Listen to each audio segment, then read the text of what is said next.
അതറിയാൻ വിളിക്കുക. നമ്മൾ സുബഹിക്ക് നമ്മളിപ്പം ജമാഅത്തിന് പോയ ഒരു ജമാഅത്തിൽ പങ്കെടുക്കണമെന്നൊരു നീയത്തിൽ നമ്മൾ കടക്കുകയും നമ്മൾ ജമാഅത്തിൽ പോവുകയും ചെയ്യുമ്പോൾ എനിക്ക് എൻ്റെ ജീവിതത്തിൽ ഒരിക്കലും മറക്കാനാവാത്ത സുബഹയുടെ ജമാഅത്തുമായി ബന്ധപ്പെട്ടൊരു ഓർമ്മ. അത് നമ്മൾ രാവിലെ അത് പറയാമെന്ന് പറഞ്ഞു. മണ്ണുത്തി പള്ളിയിൽ ഒരിക്കൽ പിന്നെ തഹജുദിൻ്റെ സമയത്ത് തഹജുദ് നിസ്കരിക്കാൻ അവിടെ കുറച്ച് ആൾക്കാരൊക്കെ യൂണിവേഴ്സിറ്റിയിൽ നമ്മുടെ നാട്ടിൽ നമ്മുടെ സുഹൃത്തുക്കളൊക്കെ വരും. അപ്പോൾ ഇവർ വരുന്ന സമയത്ത് മണ്ണുത്തി പള്ളിയിൽ അൻസാരി ഉസ്താൻ അറിയാമല്ലോ, ഒരു ഗേറ്റേ ഉള്ളൂ മനസ്സിലാക്കുക. അപ്പോൾ ഈ ഒരു ഗേറ്റിൽ ഒരു ഏഷ്യറിൻ്റെ ലോറി ഒരിക്കൽ ഈ തഹജുദിൻ്റെ സമയത്ത് ബാഗ് എടുത്ത് പാർക്ക് ചെയ്തിരിക്കും. അപ്പോൾ വരുന്ന ആൾക്കാർക്ക് കയറാൻ പറ്റില്ല, പിന്നെ വേറെ വഴിയില്ല കയറാൻ വേണ്ടിയിട്ട്. ഏഷ്യറിൻ്റെ ലോറി എന്ന് വെച്ചാൽ പച്ചക്കറിയൊക്കെ കൊണ്ടുവന്ന ലോറി ഉണ്ടല്ലോ. അപ്പോൾ അവർ ലോറിയുടെ 4 വാർഡും കിടന്ന് നോക്കി എങ്ങനെ കയറാൻ പറ്റുന്നത്. അപ്പോൾ ഒരാൾ നോക്കുമ്പോൾ ക്യാബിൽ ഡ്രൈവർ കിടന്ന് ഉറങ്ങുന്നതാണ്. അപ്പം അദ്ദേഹത്തെ വിളിച്ചുണർത്തി, ഈ ഡ്രൈവറെ വിളിച്ചുണർത്തി. എന്തോ വണ്ടി എടുത്ത് മാറ്റി പള്ളിയുടെ മുന്നിൽ ഇങ്ങനെ വണ്ടി പാർക്ക് ചെയ്തെന്തോ ചോദിച്ചു. അപ്പോൾ ഡ്രൈവറെ പെട്ടെന്ന് വണ്ടി എടുത്ത് മാറ്റി. പിറ്റേ ദിവസം ഇതേ സമയത്ത് അവർ പള്ളി വന്നപ്പം ഇതേ വാഹനം അതേപോലെ തന്നെ പാർക്ക് ചെയ്തിരിക്കുന്നു അവിടെ, അതേ വണ്ടി. അപ്പം ഇവർക്ക് പിന്നെ പെട്ടെന്ന് ഇന്നലെയും പാർക്ക് ചെയ്തു, ഇന്നും പാർക്ക് ചെയ്തു, അക്ഷമരായത്. പെട്ടെന്ന് വിളിച്ച് ഇന്നലെ എന്താ സംഭവം എന്നൊക്കെയുള്ള രീതിയിൽ ചോദിച്ചു. ആ ഡ്രൈവർ ഒന്നും മിണ്ടില്ല, വണ്ടി എടുത്ത് മാറ്റി. അങ്ങനെ ആ സംഭവം അവിടെ അവസാനിച്ചു. അങ്ങനെ മോദിൻ ഉസ്താദ് വന്നിട്ട് എന്നോട് ഇതുപോലെ ഇങ്ങനെ ഒരു സംഭവം ഉസ്താദ് സുബൈക്ക് ഉണ്ടായി എന്ന് പറഞ്ഞു.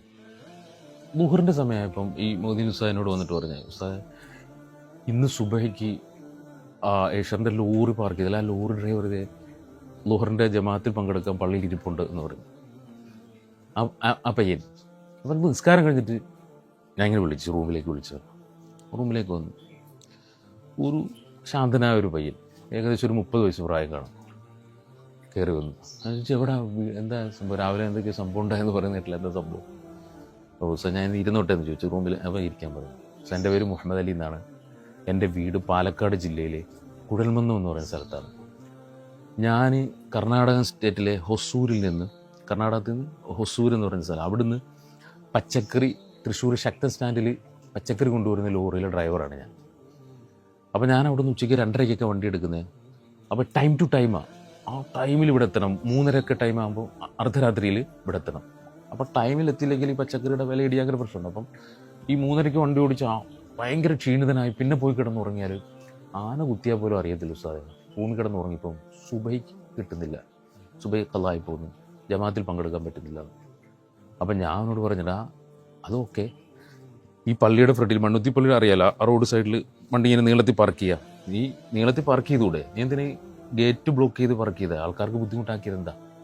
അപ്പോൾ ഉസ്താദേ ഞാൻ 2-3 ദിവസം അങ്ങനെ പാർക്ക് ചെയ്ത് നോക്കി, പക്ഷേ അപ്പോഴും ഈ പള്ളിയുടെ ബാങ്ക് കൂടി കേട്ടിട്ട് എനിക്ക് കൊണ്ടുവരാൻ പറ്റുന്നില്ല. ഈ ഗേറ്റ് ബ്ലോക്ക് ചെയ്ത് പാർക്ക് ചെയ്താൽ ഇവർക്ക് കയറാൻ പറ്റാതെ വരുമ്പം അവരെന്നെ വിളിച്ചുണർത്തുമല്ലോ. എനിക്ക് ഭയങ്കര ഫീലിംഗ് ആയി യൂനിസിക്ക. ഞാൻ പിന്നെ പള്ളി കമ്മിറ്റിയായിട്ട് ബന്ധപ്പെട്ട്, മണ്ണുത്തി അറിയാമല്ലോ, അവരൊക്കെ ഇങ്ങനത്തുള്ള കാര്യങ്ങൾക്കൊക്കെ ഭയങ്കരമായി സഹകരിക്കുകയും ബന്ധപ്പെടുകയൊക്കെ ചെയ്യും. അവരുമായിട്ട് ബന്ധപ്പെട്ട് പള്ളിയിൽ കിടത്തി അവനെ. പിന്നെ അവർ പള്ളിയിലാണ് ഞങ്ങളുടെ കൂടെ ഭക്ഷണം കഴിക്കാനും പോകാനും ഒക്കെ. ഭയങ്കര നമ്മുടെ പള്ളിയിൽ തന്നെ ഒരു നമ്മുടെ കൂടെ ജീവിക്കുന്ന ഒരാളായി മാറിയത്.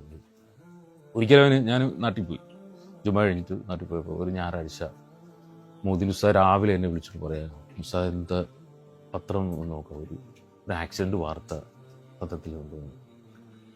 അപ്പോൾ അവൻ വാട്സാപ്പിൽ എനിക്ക് അയച്ചു തന്നു. അപ്പം ഞാൻ നോക്കുമ്പം സേലത്ത് വെച്ചിട്ട് ഒരു വണ്ടി ആക്സിഡൻറ്റിൽ മുഹമ്മദ് അലി എന്ന പേര്, മുഹമ്മദ് അലി മരണപ്പെട്ടു.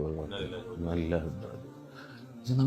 നമ്മുടെ പ്രിയപ്പെട്ടവർ മരിക്കുമ്പോൾ നമുക്ക് മാനസികമായി ഉണ്ടാകുന്നൊരു ആഘാതമില്ല, അതേപോലെ ഭയങ്കര ആഘാതം. ഞാൻ അവിടെ നിന്ന് തിരിച്ചു വീട്ടിൽ വന്നു, പള്ളിയിൽ വന്നു, വീട്ടിൽ നിന്ന് പള്ളിയിൽ വന്ന് നമ്മൾ സുഹൃത്തുക്കളെല്ലാവരും കൂടെ, ഉസ്താദ്മാരും മഹല്ല് ഭാരവാഹികളും ഞങ്ങളെല്ലാവരും കൂടെ ഒരു വീട് അന്വേഷിച്ചു പോയി. അപ്പോൾ ഇത്രയും നാളത്തെ പള്ളിയിൽ താമസവും പള്ളിയായിട്ട് ബന്ധപ്പെട്ട് അവിടെ ചിരപരിചിതനായി, എല്ലാവരുമായിട്ട് നല്ല ബന്ധമായി, നല്ല സുഹൃത്തായി, നല്ല വിനയം, പക്വത, താഴ്മ, നല്ല രസമാണ്. അങ്ങനെ ഇവൻ്റെ വീട് അന്വേഷിച്ചു പോയപ്പം ഈ കുഴൽമന്നത്തിൽ എന്നിട്ട് ഇങ്ങനെ ഒരാളെ ചോദിച്ചിട്ട് ആർക്കും അറിയില്ല. അപ്പോൾ ഞങ്ങൾ കുറേ നേരം ഇവിടെ നിന്ന് ഒരാളെന്ന് വെച്ച് എന്താ ഇവിടെ നിൽക്കുന്നത്, അപ്പം ഇങ്ങനെ ഒരു ആക്സിഡൻറ്റ് മരണം സംഭവിച്ച് ആ വീട്ടിൽ വന്നതാണ്. അപ്പോൾ തോലന്നൂർ എന്ന് പറയുന്ന സ്ഥലത്ത് ഒരു മരണം നടന്നിട്ടുണ്ടെന്ന് പറഞ്ഞു. അപ്പോൾ ഞങ്ങൾ തോലന്നൂരിലേക്ക് പോയി. ഞങ്ങൾ അന്വേഷിച്ചൊരു വീട്ടിൽ ചെന്നപ്പോൾ ചെറിയൊരു വീട്, ആ വീട്ടിൽ ഒരു പ്രായമായ ഒരു ഉമ്മ വിളിക്കുന്നത്. അപ്പോൾ ഞാൻ ഇങ്ങനെ ചോദിച്ചു മുഹമ്മദ് അലിയുടെ വീടാണോ എന്ന് ചോദിച്ചു. അപ്പോൾ പറഞ്ഞു, അപ്പോൾ ഉമ്മ കരഞ്ഞ് പങ്ക് മനസ്സിലായി. അപ്പോൾ ഞങ്ങൾ കയറിയത് ചെറിയൊരു വീട്. അവിടെ അവൻ്റെ വല്യമ്മയുണ്ട്, അവൻ്റെ ഉമ്മയുണ്ട്, അവൻ്റെ ഉമ്മയുടെ ജ്യേഷ്ഠത്തിയുണ്ട്, ഭാര്യ, ഇത്രയും പേര് വിധവകളാണ്. അപ്പം അത്രയും പ്രാരാബ്ധ ജുമാപ്പ മരണപ്പെട്ടേ. അപ്പോൾ ഒരു ദിവസം മണ്ണുത്തിപ്പള്ളിയുടെ പെയിൻ്റ് അടിക്ക് വേണ്ടിയിട്ട് ഒരിക്കൽ ജുമായ്ക്ക് ഇങ്ങനെ സഹായം നടത്തുന്ന വെച്ചപ്പോഴേ എന്നെ വെച്ച പുസ്തകം ആദ്യം 10-100 നോട്ട് എൻ്റെ കയ്യിലെടുത്ത് 1000 രൂപ എൻ്റെ സംഭാവന ആയിരിക്കും ഉസ്താദ് ആദ്യം. അപ്പം ഞാൻ അന്നേരം വിചാരിച്ചേ ഇവന് അത്യാവശ്യം സാമ്പത്തിക ഭദ്രതയുള്ള വീട്ടിലേ ആയിരിക്കുമെന്ന്. പക്ഷേ അവൻ്റെ ജീവിത പ്രാരാബ്ധങ്ങൾക്കിടയിലൂടെ അവൻ ഓടുമ്പോഴും അവൻ്റെ ചുറ്റുവട്ടത്ത് നടക്കുന്ന കാര്യങ്ങൾക്ക് കാതോർക്കുകയും പള്ളിയുമായി ബന്ധപ്പെട്ട കാര്യങ്ങൾ ബന്ധപ്പെടുകയും അങ്ങനെ ഞങ്ങൾ പിന്നെ അവിടെ ദുആ ചെയ്യും. നമ്മൾ ചില പ്രിയപ്പെട്ടവർക്ക് വേണ്ടിയിട്ടുള്ള ദുആ ചെയ്യുമ്പോൾ നമ്മുടെ ഹൃദയം തുറന്ന് ദുആ ചെയ്യുന്ന ചില നേരങ്ങളുണ്ടാകും. ചില മനുഷ്യരുടെ ഈമാനികമായ ജീവിതം നമ്മളെ സ്വാധീനിക്കുമ്പോൾ അവർക്ക് വേണ്ടി നമ്മൾ ദുആ ചെയ്യും.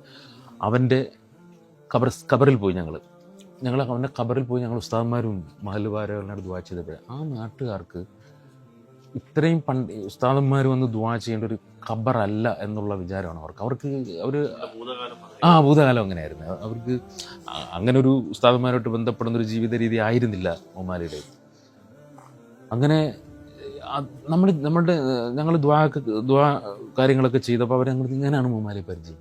ഞങ്ങളുടെ പള്ളിയിലെ ആളായിരുന്നു, ഞങ്ങൾ അത്രയും ഞങ്ങളെ സ്വാധീനിച്ച മനുഷ്യനാണ്. അവർക്കൊക്കെ അതിശയമായിരുന്നു ഈ മൗമാലിയുടെ ജീവിതം. മൗമാലി എന്നോട് പറഞ്ഞു ഫാത്തിഹ സൂറത്ത് പോലും എനിക്ക് ഉസ്താദ് നോക്കി ഓതാൻ അറിയത്തില്ല, കേട്ട് പഠിച്ചതാണ്. മരണപ്പെടുന്നതിന് മുമ്പ് എൻ്റെ ഒരു പെൺഡ്രൈവ് വന്നിട്ട് പറഞ്ഞു ഉസ്താദെ ഞാൻ ഹൊസൂരിൽ നിന്ന് യാത്ര തിരിച്ച് ഇങ്ങോട്ട് വരുമ്പോഴേ കൂടെയുള്ളവരൊക്കെ ആവശ്യമില്ലാത്ത പാട്ടുകളും മറ്റു കാര്യങ്ങളൊക്കെ, അപ്പോൾ എനിക്ക് കൂടുതൽ എൽമ പഠിക്കാനുള്ള ഒരു അവസരമായിട്ട് ഞാൻ അത് ഉപയോഗിക്കും. അപ്പം മൂപ്പരുടെ ജീവിതത്തിൽ ഇതിനൊരു മാറ്റം ഉണ്ടായത്. മൂപ്പര് എന്നോട് പറഞ്ഞു അബ്ദുൽ നാസർ മദനിയുടെ പ്രസംഗം കേട്ടിട്ടാണ് എൻ്റെ ജീവിതത്തിലൊരു മാറ്റം ഉണ്ടായത്.